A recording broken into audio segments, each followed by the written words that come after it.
Earlier this year, I made this book called Rad Scrap. It's basically, if you look at it, it's just a bunch of pages of the photos and things, the textures, all these stone textures from my very first texture pack called Stain. I made this book strictly for the purpose of people being able to take these sheets, tear them out, and use them in their work. Not dissimilar to what I would do in my own art. But now I've decided to make a second one. Instead of me just making it and sharing it with you, I'm gonna share it with you while I make it. By the way, this video may look different, and that's because I'm not using this camera to shoot it. This was the camera that I used to use to shoot my videos. And this camera, well, it's new.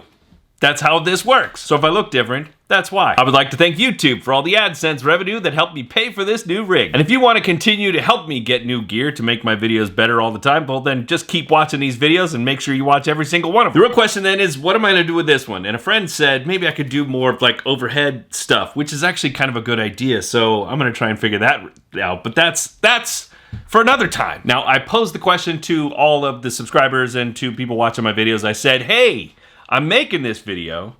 What kind of video do you want to see? Reading this directly from the community section of the channel, I said, I'm making a new video about building a book in Affinity Publisher. Which video would you rather see? Number 1, how I build an Affinity Publisher. Number 2, the self-publishing philosophy behind what I'm making. So let's get to it. Spoiler alert, I actually already built it. If you look at the screen right here, let's zoom out just a bit.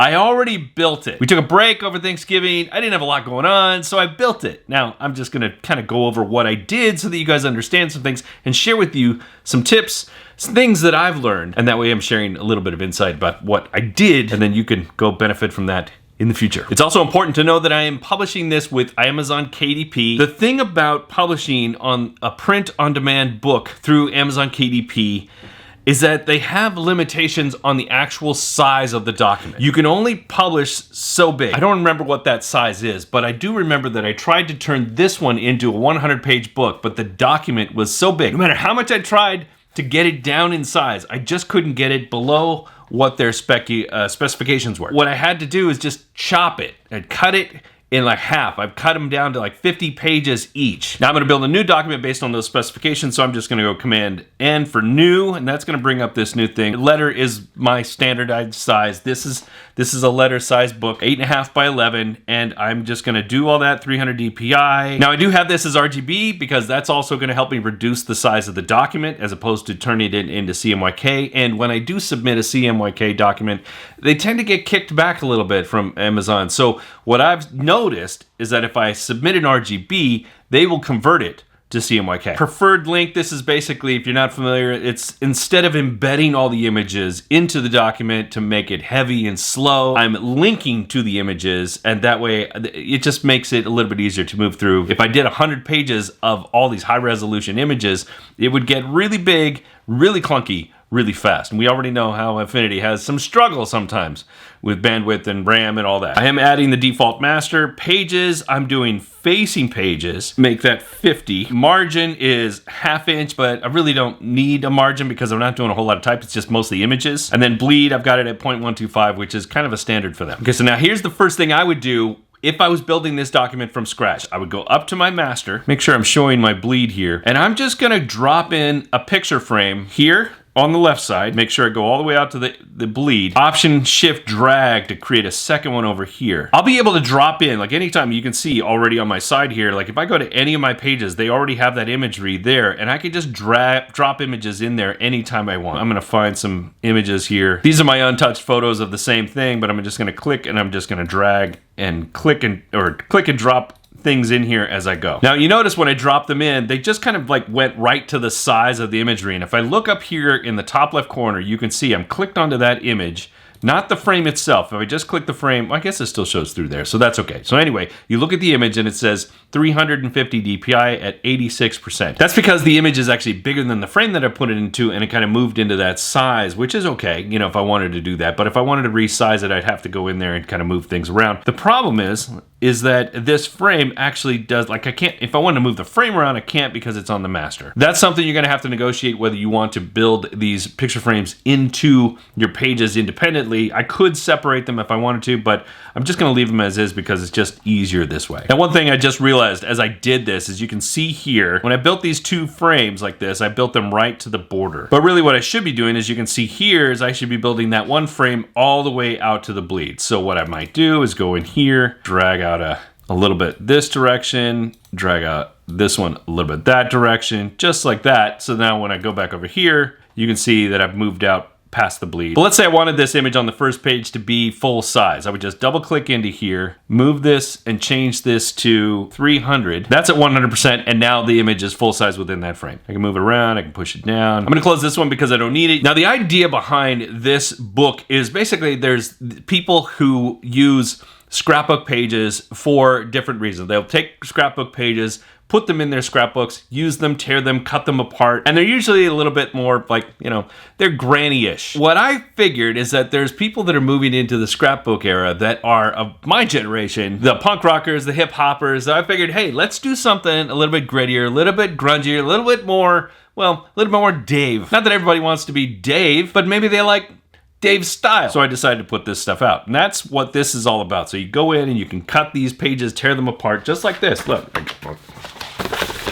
Now this one I messed up the pagination. So this was just a pre-sale copy, but take that and then tear it up into pages like this, and then,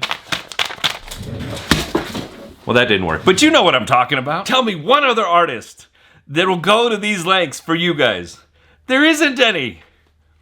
I don't know, I could be wrong, but there isn't any. Now, when I look at some of these other books on Amazon, I notice that sometimes they have pages on the inside that kind of describe things, and sometimes they don't. Sometimes it's just the pictures. I feel like there should be more to this. I added this little title page like you would in a traditional book, and then over here on my next page, I just typed a little letter, little note saying, hey, this is why I did what I did. And then right from there, I just jump right in and just start laying out the pages. Now you'll notice that the pages here are duplicate, like this one on the right is exactly like this one on the left. And I did that for a very particular reason. This didn't work in this particular layout because I messed up the pagination, but if I wanted to put an image here, I also put the same image here so that when you tore the page out, it didn't matter what side you used, so that you could, you know, do whatever you want with it. But it was the same image on both sides and then just kind of continued through the book like that. If I'm looking at the page here in front of me, it's just like this. This is the page on the left, this is the page on the right, and then it's supposed to be the same. You know, the next one would be down here like this.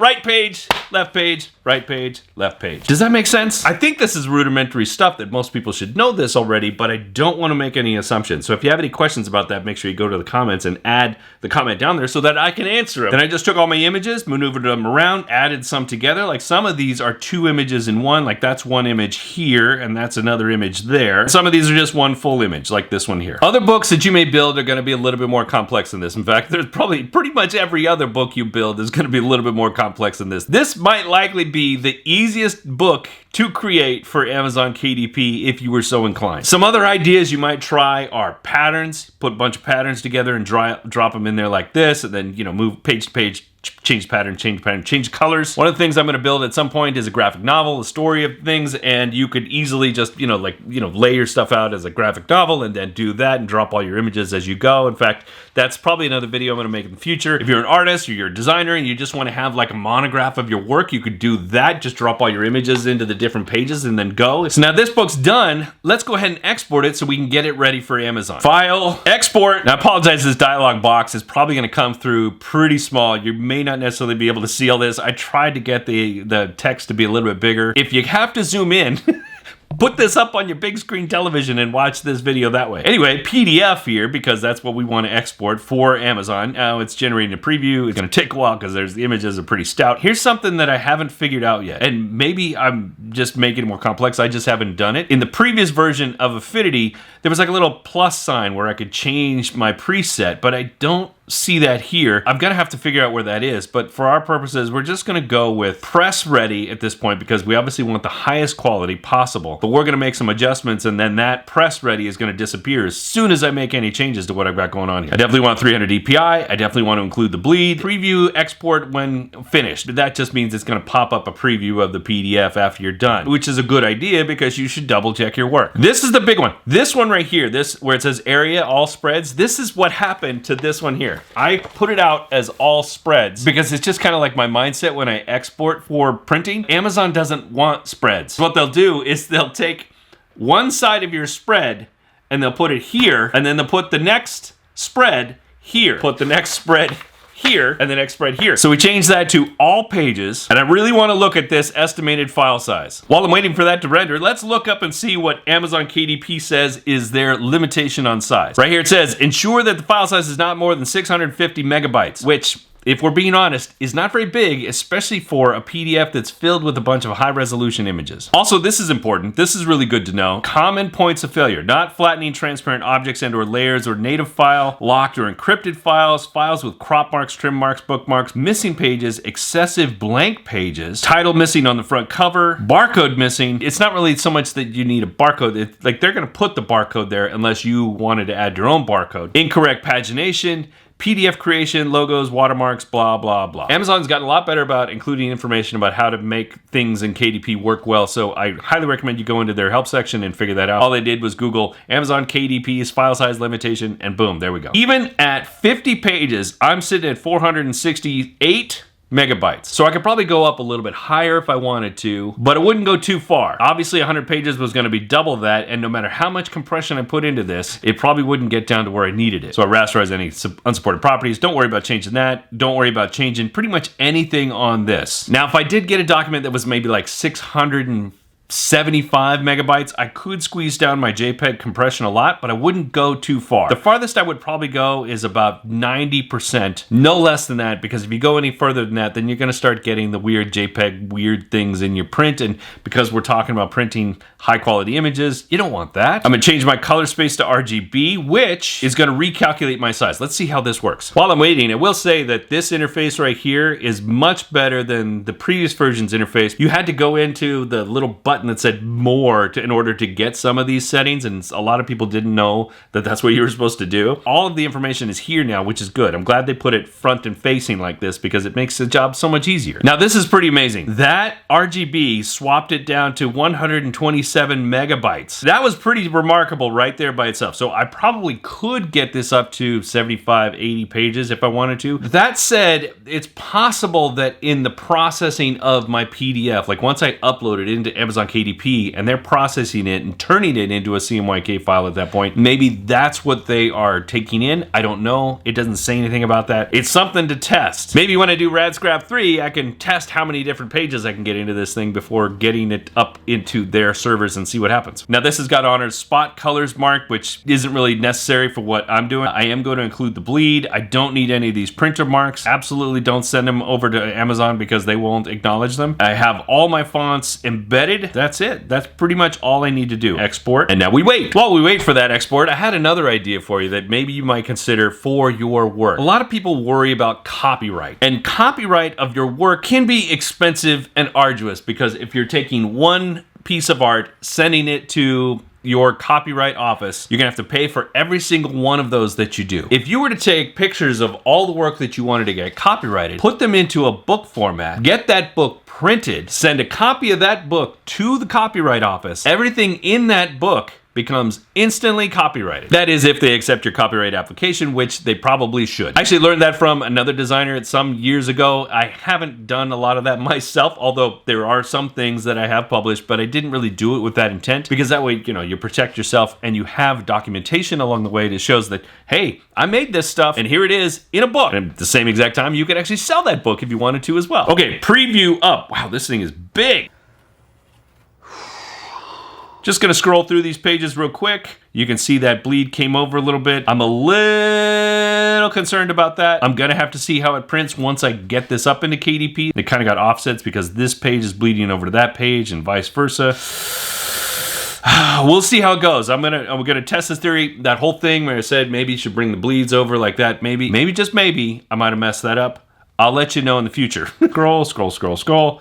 It all looks good. And now all I gotta do is go to Amazon KDP, start a new document, and load that sucker up, and wait for Amazon to do their thing, and takes them like 14 days to approve something sometimes. Not really, it's like more like 5 to 7 business days. Sometimes a little less if you feel like a trusted source, sometimes a little more. Just like I'm gonna show you this one again, sometime soon I'm gonna show you volume 2. And if you wanna know about the KDP side of things in the future, well then you know what you gotta do.